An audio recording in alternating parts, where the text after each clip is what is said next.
Okay. Um, right. So I'm here talking to Todd Macklin, a professional sports journalist, which is what we're all obviously aspiring to be. So Todd, good to speak to you. Do you want to just tell us a bit more about how you got into the world of sports journalism? Absolutely. Thanks, Dylan. I think it started at a pretty young age that I realized I didn't have the talent to become a sports person. So I figured I could do the next best thing, which was talk about it. So my goal really kind of early high school, I would say by grade 8 or 9, I had a pretty good handle on what I wanted to get into sports journalism, sports media work in any capacity, if you will. And so that was kind of a goal of mine. And so in Toronto, I'm from Toronto, Canada, and Toronto had a great sports media course at a university called Ryerson University, now known as Toronto Metropolitan University. They had a radio and TV course that was the best in Canada. So that was my goal in high school, to get into that program. They had a 3-year program, and sports journalism was part of that 3-year program. Now, I probably had too much fun in grade 13, so that's how our grades work. Our high school is grade 9 to grade 13. I probably had too much fun in grade 13, so I didn't get into that course right out of high school. I went to Ottawa, Ontario, which is the capital of Canada. I got into a communications course there and then transferred to Ryerson after 1 year. And then at Ryerson, it's funny, I didn't kind of work in the summers at Ryerson then in media or sports and media. It wasn't till I kind of was in my third year that I ended up getting opportunities. So a sports radio station came up in Toronto, one of the first sports radio stations in North America, in 1991. So I got in there as a producer, producing sports radio shows, got a chance to be on air at that station as well.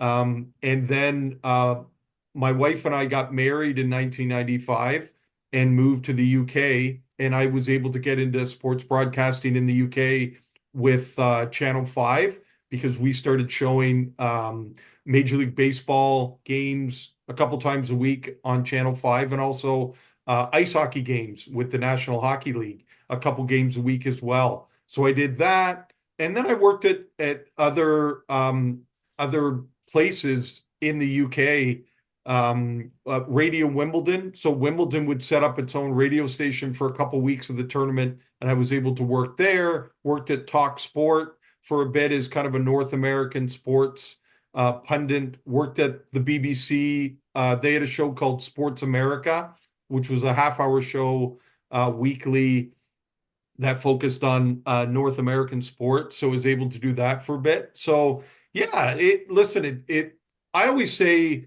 I haven't worked a day in my life because I just love sports. And so to get the opportunity to talk about it or write about it, produce shows about it, I see it as a real gift. I feel lucky, and I feel really privileged to be in the industry. Yeah, definitely. I mean, we spoke before about how a lot of us have got into it through just talking all the time about sport. And as you said, it doesn't feel like a job. It feels like just a hobby almost that you get to do as your job. But in terms of, yeah, so what more people over here would obviously be familiar with what you mentioned, Wimbledon, TalkSport, and BBC and that sort of thing. Um, how did you, was it through your Channel 5 kind of job that you got into Wimbledon and then you got into TalkSport? Was it through the people you knew necessarily, with like your contacts that you'd made there? Yeah, you know what, Dylan? I think so much of our industry is through people that you meet along the journey. Mhm. So I'll give you an example of the you mentioned the Radio Wimbledon. So uh my wife and I got to the UK in um, October of 95. And one of the things we always talked about was, hey, I'd love to go to Wimbledon, right? And obviously it was after Wimbledon for 95.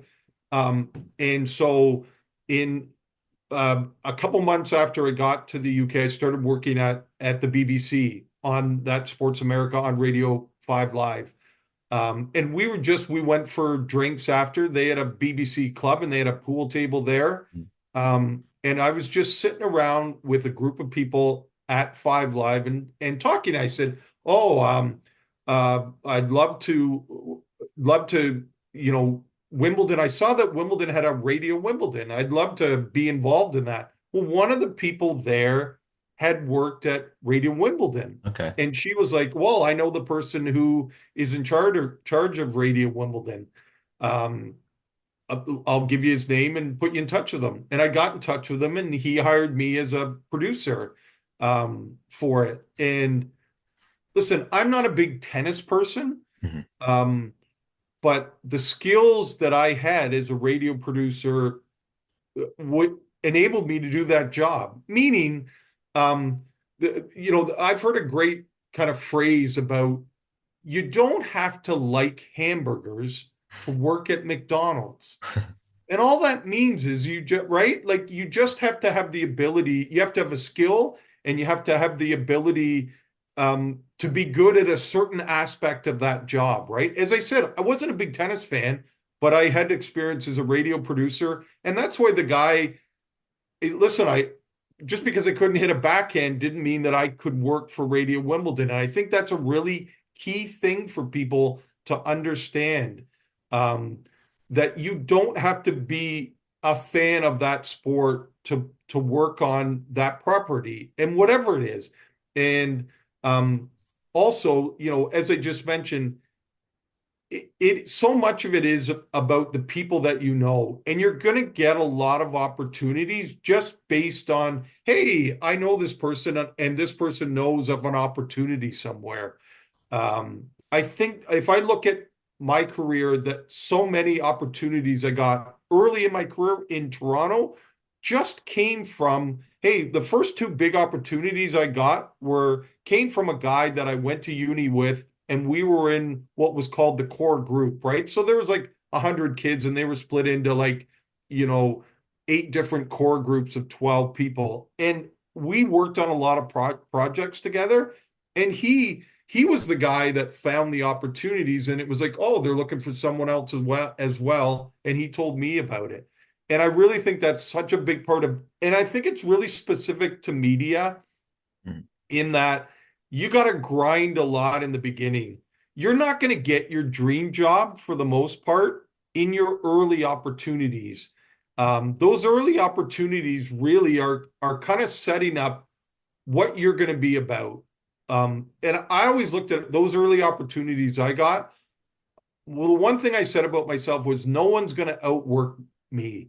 So whatever the opportunity was, um, that was going to be my mantra. No one's going to outwork me, and that was going to be my calling card.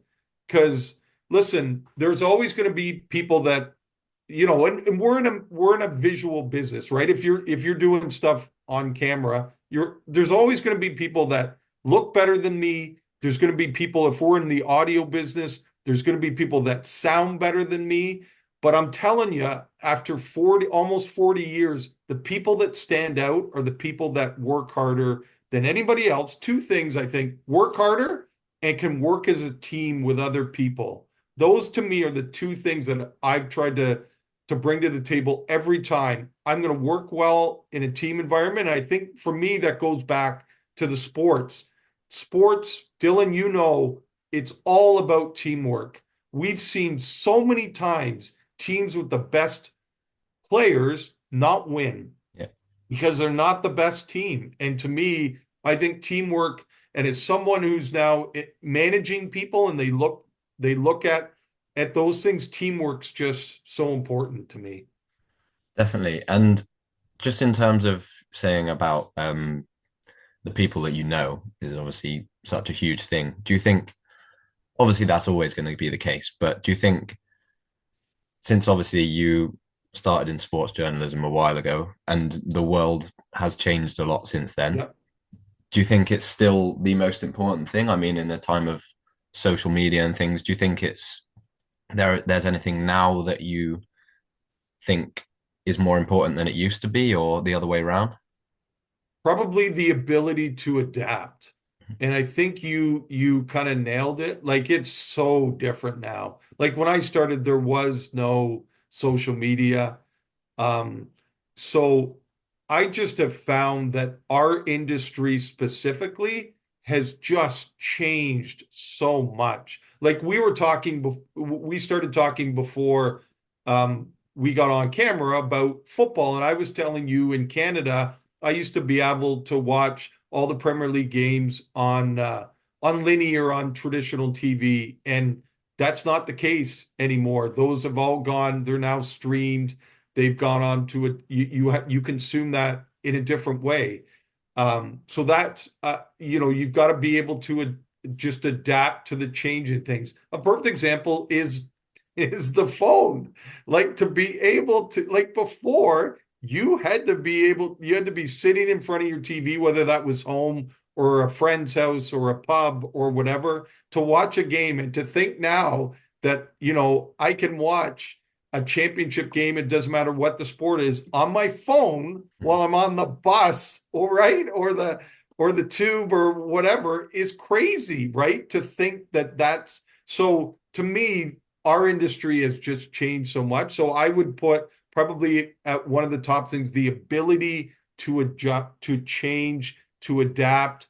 And one of the worst things I think that we say, you can say now in our business, is, well, that's the way we used to do it. That's the way it should always be done.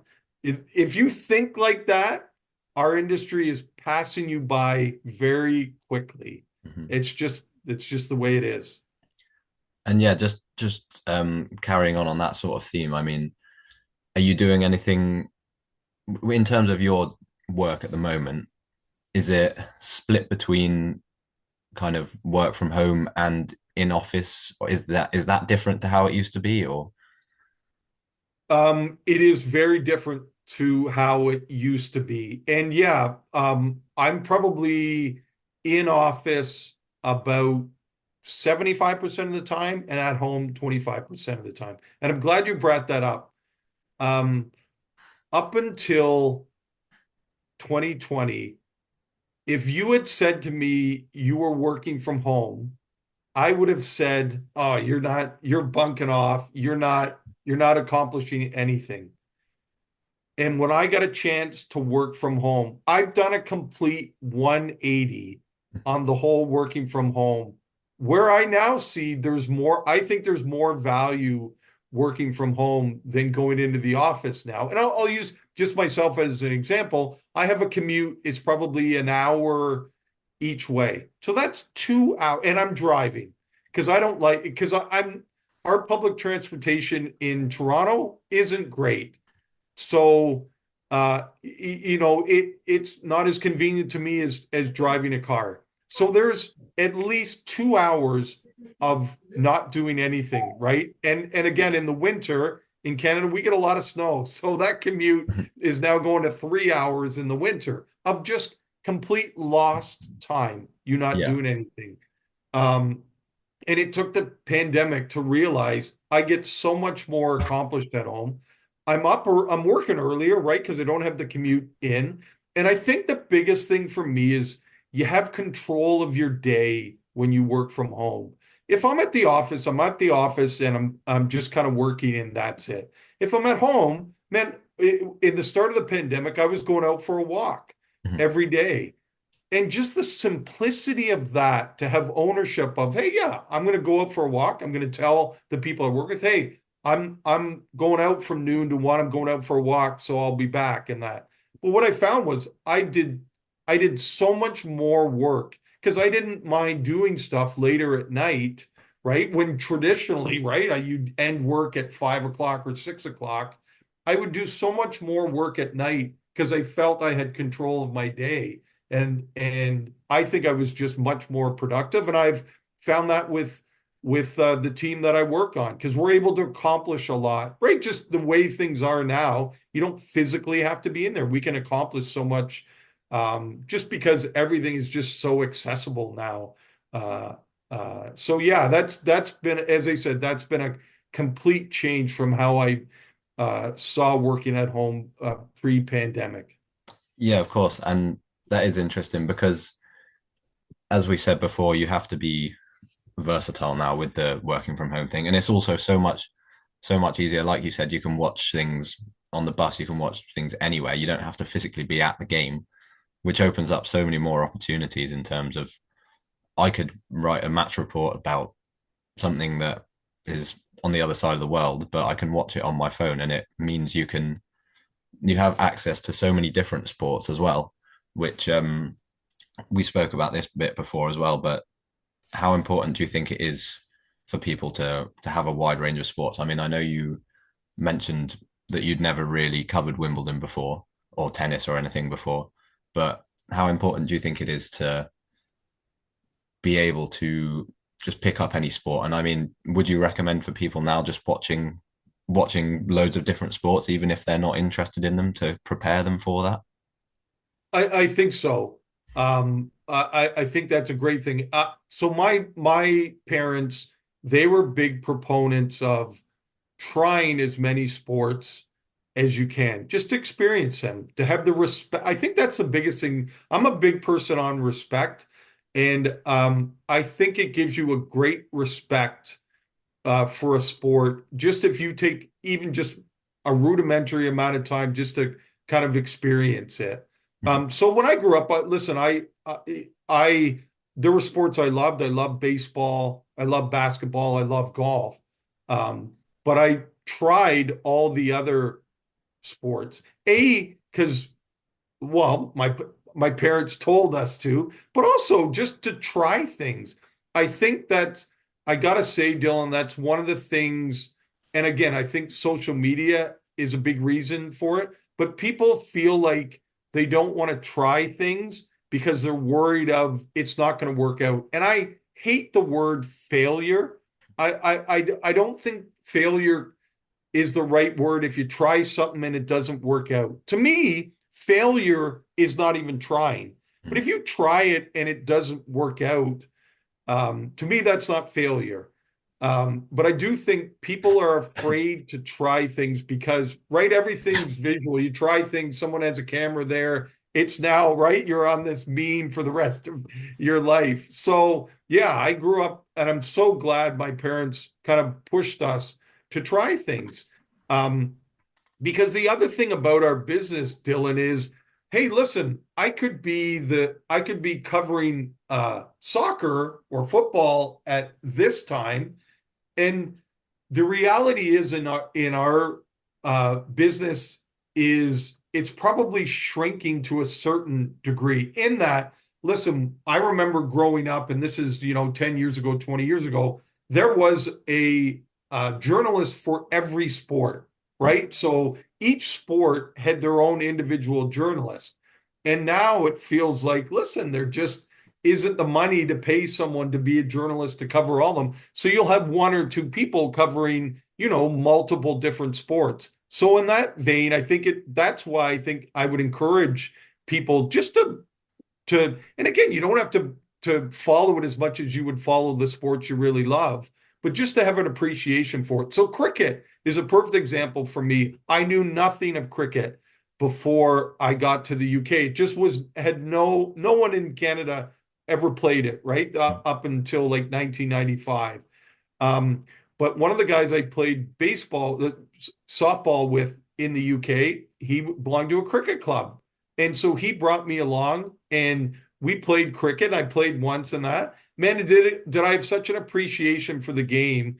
And listen, I still watch cricket when it's on. I prefer the one day, right? Because it's very similar to baseball in that there's a lot happening, but I also love the test. Like the Ashes is just something I still follow to this day. I'll check in on the scorecards when the Ashes is on. And again, I just because I took the time, I took one day to play it and figure out how the scoring works. And again, it just gave me appreciation for the sport.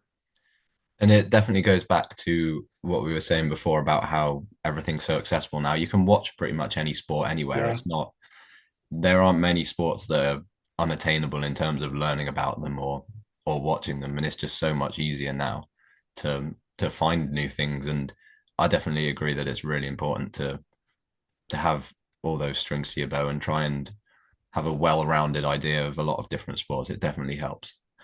Um, so we've spoken about um, the kind of important things for being a sports journalist at the moment. If you had to pick three things that would make somebody either fresh out of university or just an aspiring sports journalist in general, if you had to pick three things that would make them employable, what would you say? Um, I would say the first thing is to realize they don't know everything. Mhm. So humble, be very humble. Even if you were the best journalist in your course or you're the best journalist in your local area, be humble, be ready to learn. I think that's one of the biggest thing is to not think you know everything. Um, and to realize that you have a lot to learn. I'm 57. I've been doing this almost 40 years, and I learn things every day that I didn't know before. And again, a lot of that is what we talked about earlier um, uh, about just how sports media and sports journalism is just evolving, and it just feels like a rapid pace. Like it just, it almost like daily and weekly things are changing pretty significantly. So that would be one. Um, Number two, and I mentioned it earlier, it's just working with others. Um, Depending on who you are, like I'm a very competitive person. Um, but there's a time to be competitive and there's a time to realize you're part of something bigger. And that's something I constantly talk about with the groups that I work with, is that we're all part of something bigger. So even if it's not I'll give you an example. I work at a sports channel. Sportsnet is the sports channel that I work at in Canada. And so let's say we show 10 different sports. So we've got, say, 10 different groups that work on their sports. Um, and so we constantly have conversations to say, hey, I get you want to do that for your sport. You think that's best for your sport, but it's not what's best for Sportsnet as a whole. So I think that's so important that people understand they're part of something bigger. No matter what you work on, you're also part of something bigger. And even as I say, hey, to the 10 groups at Sportsnet, you got to do what's best for Sportsnet as a whole. Sportsnet is part of a bigger group, Rogers Communications, right? Which has a sports channel. It owns the Toronto Blue Jays baseball team. It sells phones, right? It sells cable. So even at Sportsnet, we're part of something bigger. And I think that it really helps people understand. And they don't get as upset if they're like, yeah, I get it. Maybe this isn't what's best for my particular area, but it's best for what's best for the company as a whole, and to understand that. Um, and then I think the third thing um, is probably whatever job you're at is probably not going to love you as much as you love it. And um, at different times over the last almost 40 years, you're like, hey, I'm giving everything to this job. And this job, whether it's, financially, you're not getting paid as much as you think you should get paid. Um, I think you have to kind of step back and look at it and think, hey, is this where I want to be? Before I talked about, there's always going to be someone who looks better, sounds better. There's probably always someone that's going to be making more than you. And really that's very unique to our industry. When you start out in our industry, it doesn't love you very much. It's really, you proving yourself and just looking for an opportunity.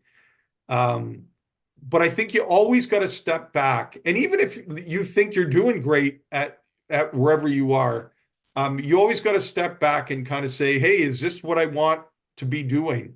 Because you can change it.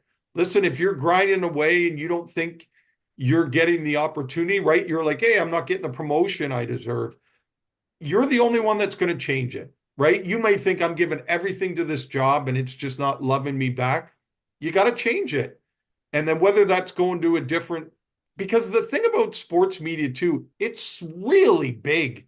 So listen, if your goal is to work um, for the BBC, let's say, and you're grinding away and it's not working, man, there's a lot of other great jobs in the sports journalism world or sports media world that if you keep plugging away and it's not working, change and go somewhere else.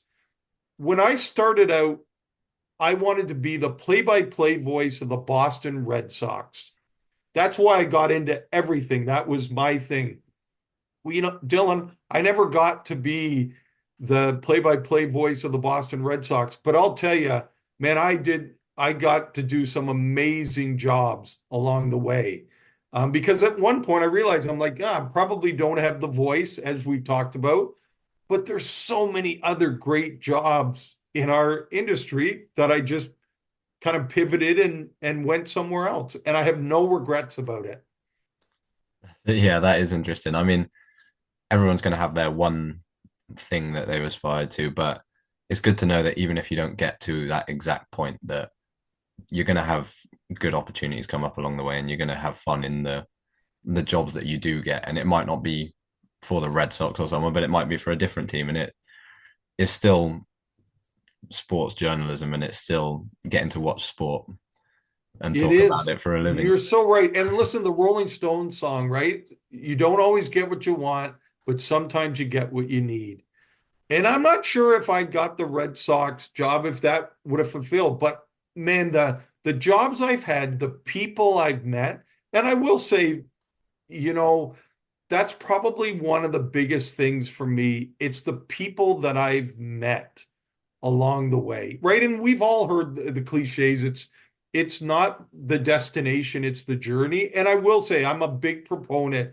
My journey, like especially moving to the UK and living there and working there, um, I would not trade my journey for the world. Like just the people that I've met along the way, I would argue is probably as good as the actual roles that I've had at the different jobs. Just the people I've met, because really life is about sharing experience with people, right? Like it's why I love sports so much is be able to share that with other people, like, people that support the same team as me, or when Canada plays at the Olympics or in big competitions, like going out and watching them at a pub or having people at my house or going to their house.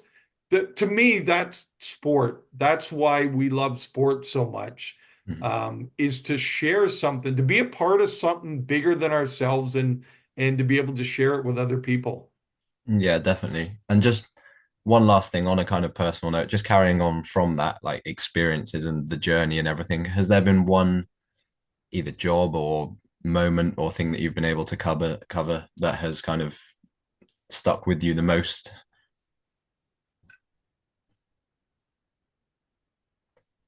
Um, Probably Radio Wimbledon has been one of the biggest ones for me because, as I said, like I kind of Mhm. lucked into it, wasn't a big tennis person.